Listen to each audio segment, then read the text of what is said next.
का नाम था देवपुर, जहां एक अजीब सी खामोशी फैली रहती थी।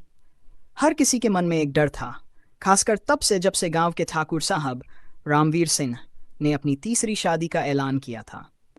रामवीर सिंह उम्रदराज थे, लगभग 60 के, और उनकी पहली दो बीवियां रहस्यमयी परिस्थितियों में मर चुकी थीं। गांव में कोई भी इस बारे में खुलकर बात नहीं करता, लेकिन हर किसी के मन में शंका थी। इधर सविता नाम की एक 5 साल की लड़की गांव की सबसे गरीब परिवार से थी। उसके पिता मोहन बुरी तरह से कर्ज में डूबे हुए थे और ठाकुर साहब के पास उधार चुकाने का कोई रास्ता नहीं था। एक दिन रामवीर सिंह ने मोहन को अपने पास बुलाया और कहा, तू कर्ज तो चुका नहीं सकता, लेकिन तेरी बेटी मेरी पत्नी बन सकती है। तेरे सारे कर्ज माफ कर दूंगा। मोहन ये सुनकर सन्न रह गया। उसकी अंतरात्मा चीख उठी, लेकिन गरीबी और मजबूरी के आगे उसने अपने दिल को दबा लिया। जब उसने ये बात सविता को बताई तो सविता भी कुछ बोल न सकी। गांव में हर कोई जानता था कि ठाकुर साहब के घर जाने वाली औरतें वापस नहीं आतीं, लेकिन मोहन के पास कोई और रास्ता नहीं था। शादी की तैयारियां धूमधाम से शुरू हो गई।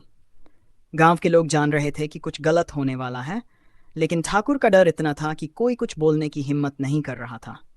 शादी की रात सविता को सजी धजी दुल्हन बनाकर ठाकुर के हवेली में भेजा गया। हवेली के दरवाजे भारी लकड़ी के थे, जो एक बार बंद हो जाते तो अंदर का हाल कोई नहीं जानता। शादी के बाद सविता ने खुद को एक अंधेरे कमरे में पाया। कमरे में पुरानी तस्वीरें टंगी थीं और दीवारों पर कुछ अजीब सी निशान थे। उसकी दिल की धड़कन तेज हो रही थी।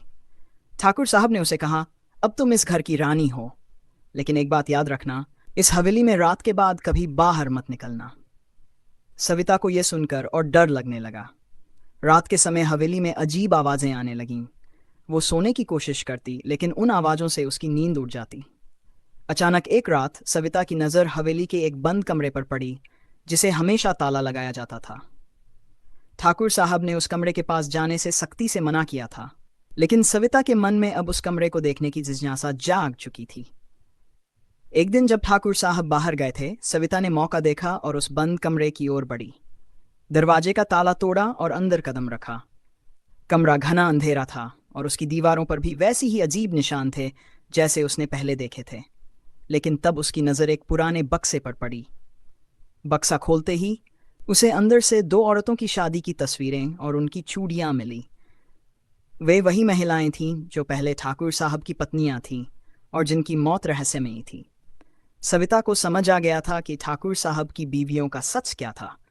वह इस हवेली से भागना चाहती थी, लेकिन तभी ठाकुर साहब लौट आए। उन्होंने सविता को रंगे हाथों पकड़ लिया। उनकी आंखों में एक अजीब सी चमक थी और उन्होंने कहा, तुमने वो देखा जो तुम्हें नहीं देखना चाहिए था। अब तुम्हारा हश्र भी वही होगा। सविता अब क्या करेगी? क्या वो इस हवेली से बच पाएगी, या फिर उसे भी उन 2 महिलाओं की तरह अपनी जिंदगी खोनी पड़ेगी? सीख, इस कहानी में छिपी सच्चाई हमें ये सिखाती है कि कुछ भी हो, इंसान को अपनी आत्मा की आवाज़ को दबाना नहीं चाहिए।